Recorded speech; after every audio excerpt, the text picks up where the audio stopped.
Working at a shop like this, one of the most important things is being able to engage the customer and make them feel welcome and entertained. And for someone like me that has been very reclusive and very antisocial most of my life, that's not the easiest thing to do. I've come out of my shell a lot since I started working here. I'm more open. I'm easier to like talk to, and I'm more comfortable starting a conversation. So that I think this has helped me tremendously in that regard.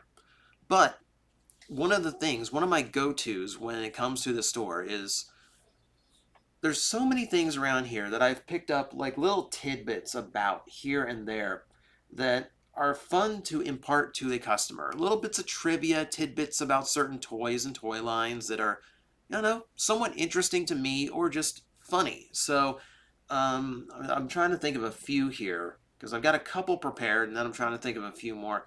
But just oddball things, and I'll give you the example here. Uh, like, for instance, we have this figure. This is Angela from Spawn. And it's an interesting figure because there's a variant. There's a variant called Party Angela because there is a few running variants on this figure where they forgot to paint her panty line on.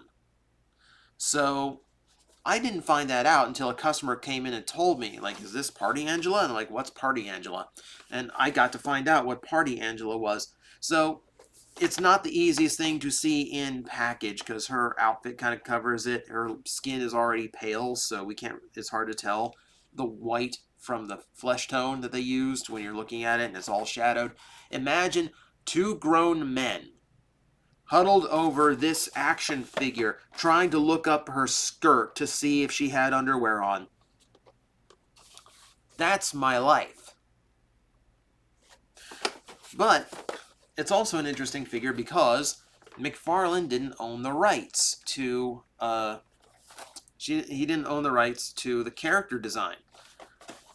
The original design was, I can't remember the artist's name, and that's going to bug me now because now people are going to correct me in the comments. But the rights to the character belonged to the artist. So the artist went back to Marvel, and Angela went with him, meaning it's a character that exists in both the original Spawn toy line and the Marvel Legends line. That is an interesting little thing to me.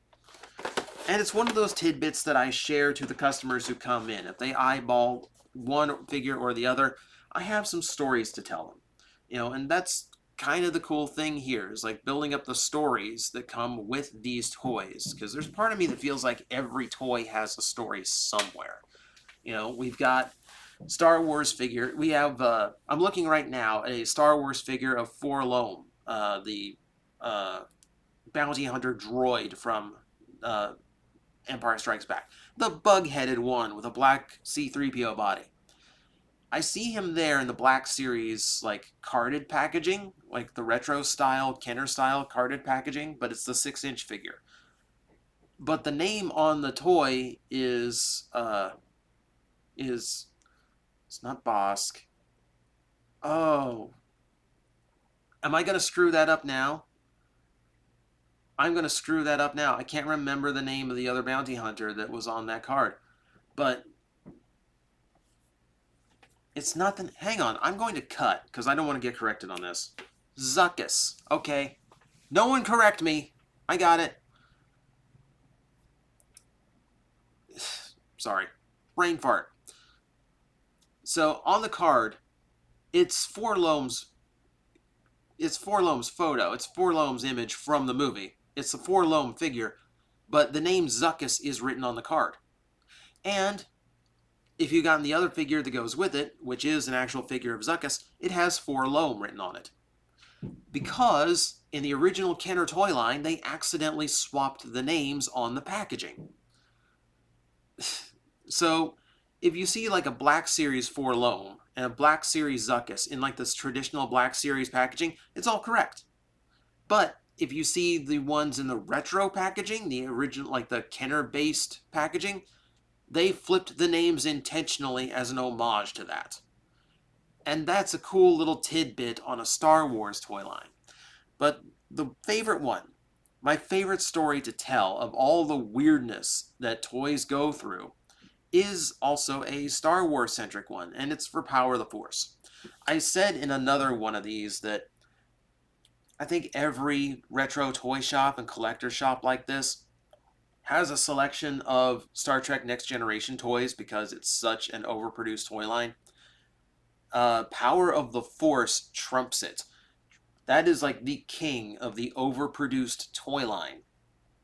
So there's tons of them left, tons of them still in package, because everyone thought it would be like the original Kenner figures, that the price would be astronomical. They'd all be super collectible. I'm going to retire on these toys.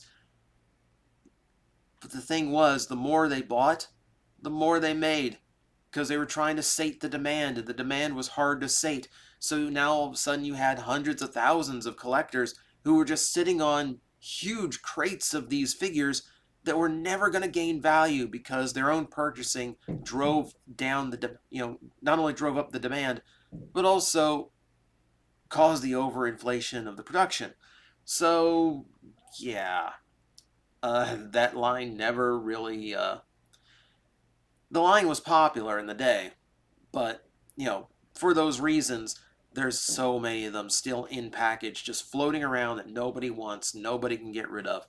And I think that's the other thing. Every toy store I've ever been to, every vintage collector store like this that I've ever gone to, has a ton of Power of the Force Star Wars. Just how it goes. And apparently that's how it went for a lot, because, even lines after that, Power of the Jedi and, the Saga series and all that, they still had a lot of overproduction. Nothing like Power of the Force, though. And what's amusing about Power of the Force is it wasn't even a popular line with collectors, because in the early days they got really bizarre about it. So if I take a look, let's see if I can actually get the camera to pay attention to this. There's Luke Skywalker in his flight suit. Now, it's a little bit blurry because it won't focus, but can you see a problem there? Other than we're asking $10 for this piece of crap. Look at his arms. Like, look at the defined muscles and biceps on his arms. Like, look at the shape of his chest. It's got that bodybuilder hourglass shape to it. Look at Luke on the side. Look how baggy the costume is. Look at how sleek, like shapeless he is. That's how all the first year figures were. They were all just like super swole. And for the longest time I couldn't figure out why. Here's Darth Vader.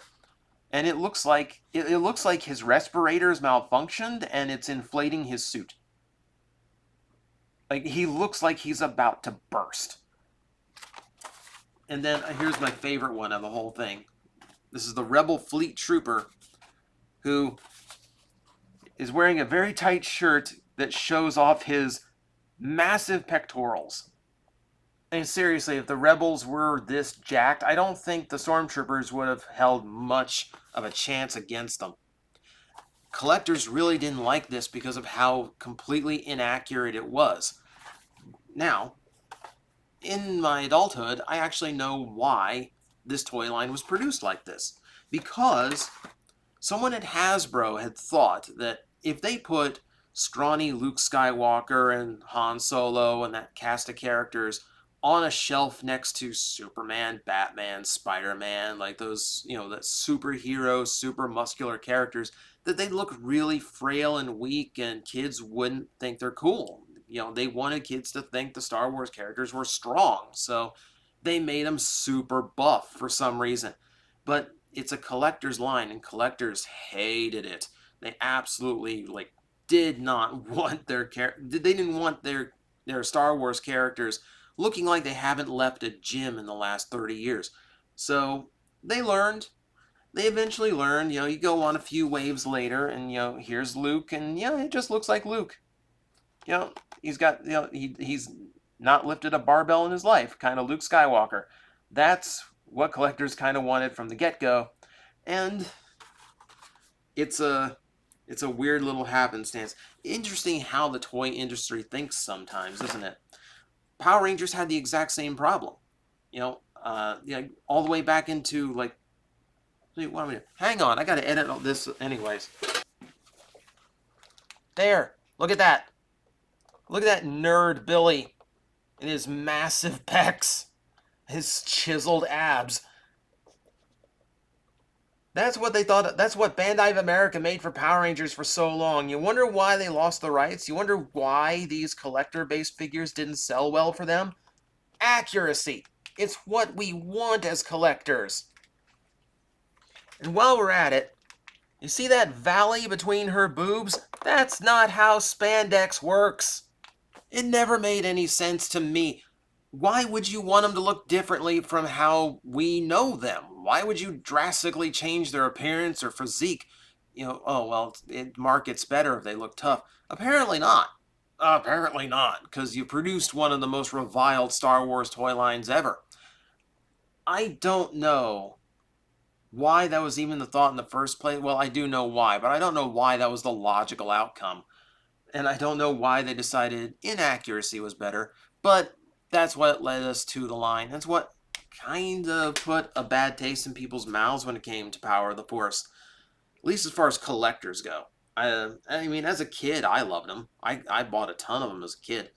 But, yeah, it's just not something that holds much attention after a while, just because we want accurate. And they've figured that out at this point. I don't see that nearly as much as I used to. So, it is what it is. But for now, it's just a funny story. Because, like, everyone gets a kick out of seeing, like Luke Swolewalker over here. I wish I had the original. Someone bought it. Like, because that one looks even funnier in his, like, Tatooine robes. But it looks like he's busting out of them. You can see, like, his sculpted pecs. But in between the robes, it's surreal. Mark Hamill wishes he looked like that. Oh man, but that is my amusement when it comes to toys, and I've got a whole bunch of little ones like that. I might gather up a couple more of those kind of stories and do another one of these, because that's just interesting, and it's kind of fun to tell customers that, like, this is what goes into the toy lines, and it's my job to know them and relate them whenever possible. That's the toy store life. Guys, I am facing the most powerful enemy any YouTuber can face, the algorithm, and I need your help to defeat him. Hit the like button, hit the subscribe button, hit the notification bell, and leave a comment. Every time you do, we attack that algorithm and we drive it back until it can no longer defeat this channel. Thank you very much.